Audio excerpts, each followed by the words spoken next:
మీరందరూ ఎప్పుడెప్పుడా అని వెయిట్ చేస్తున్నారని నాకు తెలుసు. హీరో హీరోయిన్ మాట్లాడితే బాగుంటుంది, మేము కూడా వినాలి వాళ్ళ మాటలు అని చెప్పి. సో ఇప్పుడైతే లేట్ చేయకుండా ఎస్ఎస్ సైదులు గారిని మాట్లాడవలసిందిగా రిక్వెస్ట్ చేస్తున్నాము. మీడియా మిత్రులందరికీ చాలా థ్యాంక్స్ అండి ఓపికగా ఉన్నందుకు. మా సినిమా ఇక్కడ వరకు తీసుకొచ్చాము, మీరు ఇక్కడ నుంచి జనాల మధ్యలోకి తీసుకెళ్తారని చెప్పేసి ఆశిస్తున్నాను. మాట్లాడడానికి చాలా తక్కువ టైం ఉంది, క్షమించండి. ఈ సినిమాలో నటించిన ప్రతి ఒక్క ఆర్టిస్టులకి, టెక్నీషియన్స్కి చాలా థ్యాంక్స్. మీకు ప్రీ రిలీజ్ ఈవెంట్లో ఒక మంచి సర్ప్రైజ్ ఉంది. అండ్ సార్ రామతాలు సార్ చాలా thanks sir. And Venu sir చాలా థ్యాంక్స్ సార్. సోయలన్న ఒక hug. Thank you so much అన్న. ఒక చిన్న సినిమా ఆయన సపోర్ట్ చేయడానికి వచ్చారు అన్న.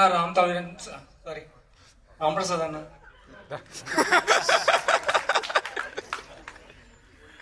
మ్యూజిక్ డైరెక్టర్ గారు చాలా మంచి మ్యూజిక్ ఇచ్చారు. నేను మళ్ళీ ప్రీ రిలీజ్ ఈవెంట్లో మొత్తం క్లియర్గా మాట్లాడతాను. అండ్ బంజారా మిత్రులందరికీ, సింగర్స్, డైరెక్టర్, హీరోస్ అందరికీ చాలా థ్యాంక్స్ వచ్చినందుకు.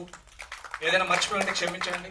And DOP, story writer, fight master, choreographer SSI మన శివ, ఒకసారి రామ్ తొందరగా.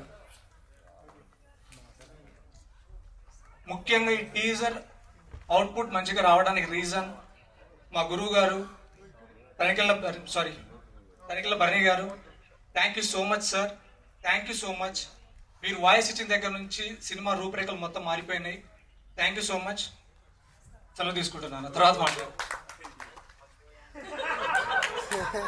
యాంకర్ బాగున్నారండి, యాంకరింగ్ కూడా బాగుంది. చాలా థ్యాంక్స్ అండి. జై సేవాలాల్. జై సేవాలాల్. సారీ.